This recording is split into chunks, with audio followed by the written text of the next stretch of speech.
Oh, we're live. We're live. Happy Thanksgiving. We're live right now. Happy Thanksgiving. Canadian Thanksgiving. Happy Canadian Thanksgiving. Why? Is there another Thanksgiving?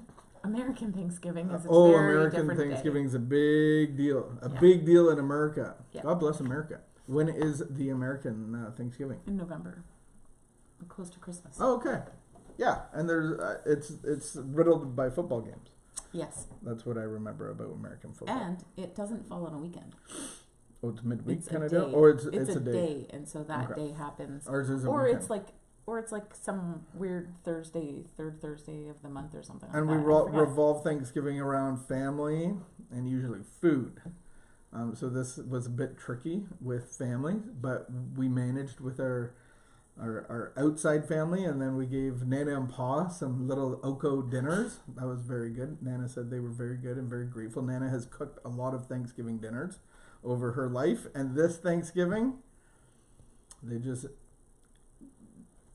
ate the fruits of their labor. Mm-hmm. You reap what you sow.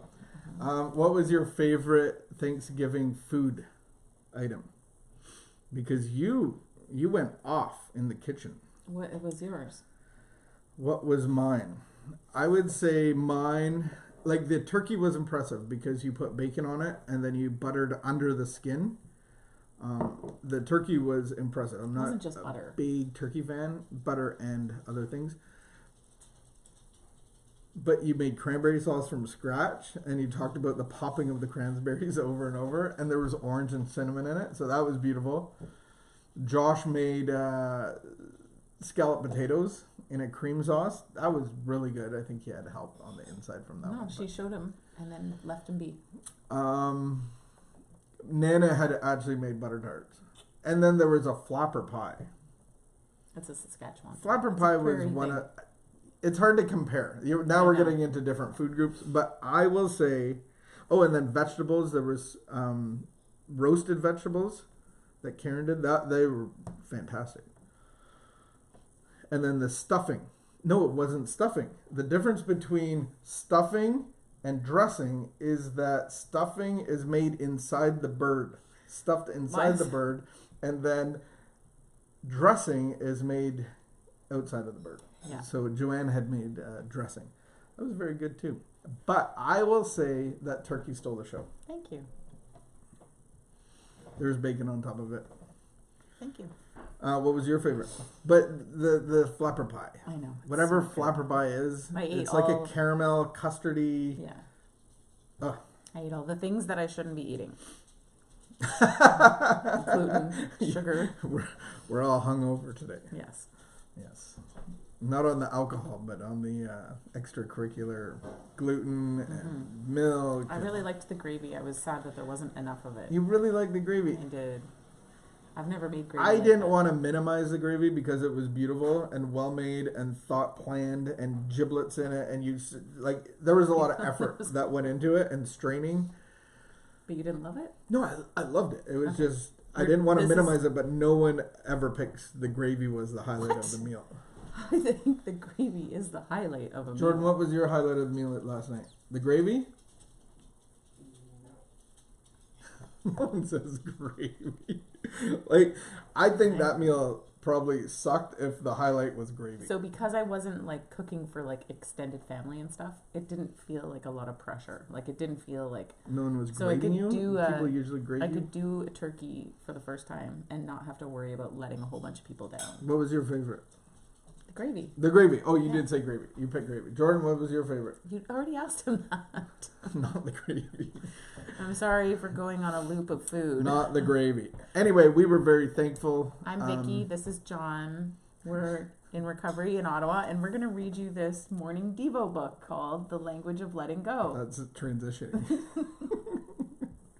Good one. This is not a food blog. This is not a... It could be. It's not. So... We've missed it. We've taken a little bit of a holiday ourselves. We got to get back in the swing of things. I think we're going to be okay. It's 11:30 and we're doing morning Devo. I think it's okay. Are you sure it's okay? I think it's okay. Why don't you do your giveaway? You have a giveaway because we kind of missed Funday Monday giveaway. Typically we do Funday Monday. We give away a t-shirt from our website, Ashes to Rubies. We have a shop and we have some t-shirts. And but I have something different today. So I have this book. Actually, it's a set of books, and so I had bought it for someone, and then when it came, I realized that it was actually for a much younger Show the camera. girl than I thought. And so this is for just a second. This is for a girl aged 7 to 12, maybe, for that. And so Sissy Goff is a therapist. I forget exactly, but she's a therapist. I listened to a podcast with her, and she was really amazing and had some really, really good tips for girls, young girls especially, in regards to anxiety and worry. And so this is a fantastic book for young girls on how to deal with worry and anxiety. So it is called Braver, Stronger, and Smarter. And then this was also another recommendation for the accompanying like a workbook, journal type workbook. And so it gives like blank pages for people to work through. It's actually really, really cool. I was really impressed, and the ratings were super high on it. I just don't the girl that I bought it for, she is older than 12, and I thought, and anyway, so then I chickened out to not give it to her because I thought that might be insulting. Anyway, you never know. That's Here's a book okay. on anxiety, right? Like, and it was the daughter of a friend, and then I thought, oh my gosh, that might be horrible to. But there are some books that are rated for children that give awesome lessons to adults, like the Dots and the Wickets. No, the Women's So remember, we're gonna, you were special. Yeah. So that's a great book, and so we are gonna give this away if you comment. If I have more than one person comment, I'll do a draw. But if you comment and you want this book, I'll ship it to you. There you go, or drop it off. Or drop it off if you're in our area. Man, what's the date today? I don't even know. The 13th? Yeah. 13th. My turn. It's your turn. It's my turn. We are going to read our couples devotion. We do our own separate devotionals. This is part of our spiritual program of action. So we do our own, however we do them, and then we come together and do it as a couple of people, couple. All right, here we go. Substance over form. Substance over form, October the 30th.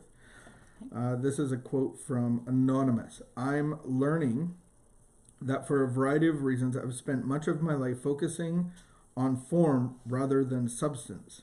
My focus has been having my hair done perfectly, wearing the right clothes, having my makeup applied perfectly, living in the right place, finishing it with the right furniture, working at the right job, and having the right man. Form rather than substance has controlled my behavior in many areas of my life. Now I'm finally getting to the truth. It's substance that counts. That is a quote from Anonymous. There is nothing wrong with wanting to look our best. Whether we are striving to create a self, a relationship, or a life, we need to have some solid ideas about what we want that to look like. Form gives us a place to begin, but for many of us, form has been a substitute for substance. We may have focused on form to compensate for feeling afraid or feeling inferior. We may have focused on form because we didn't know how to focus on substance. Form is the outline. Substance is what fills it in. We fill in the outline of ourselves by being authentic. We fill in the outline of our life by showing up for life and participating to the best of our ability. Now, recovery, we're learning to pay attention to how things work and feel, not just what they look like. Prayer for today. Today, I will focus on substance in my life. I will fill in the lines of myself with a real person. Me. I will concentrate on the substance of my relationships rather than what they look like. I will focus on the real workings of my life instead of the trappings. Amen. There we go. Yeah. I like how they talked about form, because I was a bit unclear of what they meant by that, but form is the outline. Substance is what fills it in. So we can have this outline but then filling it in and living and being authentic and real and open and honest and being in recovery, doing the things to be recovered. I think maybe that's part of like what happens in like midlife crisis is some of us, I mean, I know I went through life and just like, it's almost like life happened and that I didn't ever really stop and think like, is this, you know, really of value to me? Is this how I really want to be? You know, and then, you know, 40 comes around and you're like, oh, wow, I don't actually think I really do like huge groups of people. And, you know, all these things that I thought were like so important to me, I realized like, oh, that's just like that. Yeah. The midlife crisis. So that could be a symptom of form. Focused on form. You know what I thought of? And not really thinking about the substance, thinking through the substance of, you know, like what are my values? Because I think substance comes from like, if you're talking about substance is what kind of fills us in, substance comes from what do I value? And so I might think that I value certain things, but if that's not evidenced in my life, right? I might think I value being debt free. But if you have debt, but if I spend and don't have a plan for how I'm going to spend that money, and I'm in debt, then that's not actually a value for me. You know, if I'm carrying a credit card debt and I'm not actively working to pay it off, then that's not actually a value for me. I might think that I want to be my own boss. I might think that I'm, you know, supposed to be in a job that is rewarding for the substance of the job and not, you know, just getting a paycheck. But if I'm spending money like crazy and always getting a new car, then those aren't actually values. And those are things that for me, I didn't always really slow down to think about. I think the part where recovery actually fills in the substance. It's filling in the lines.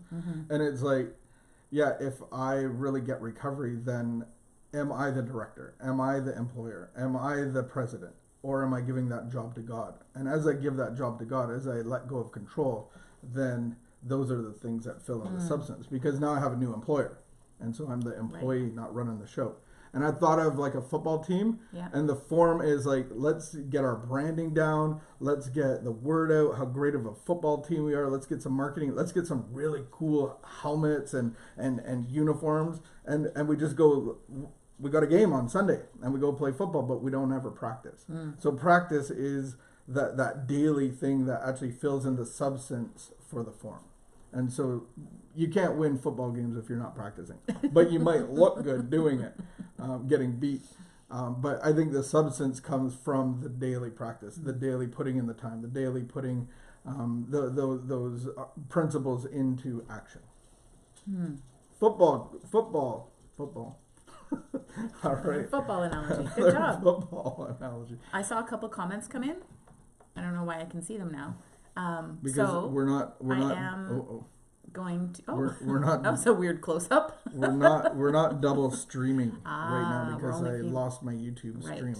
I did see a couple comments come in, but I'm going to wait maybe till Wednesday and pick on Wednesday. Do the draw on Wednesday. Yeah. Okay. That's what I'll do. Or you could do it later. Thank you for watching. And subscribe, like, share, comment, and you will be in a draw for next week's Funday Monday draw. Yes. All right. Have a great, thankful week. Bye. Bye.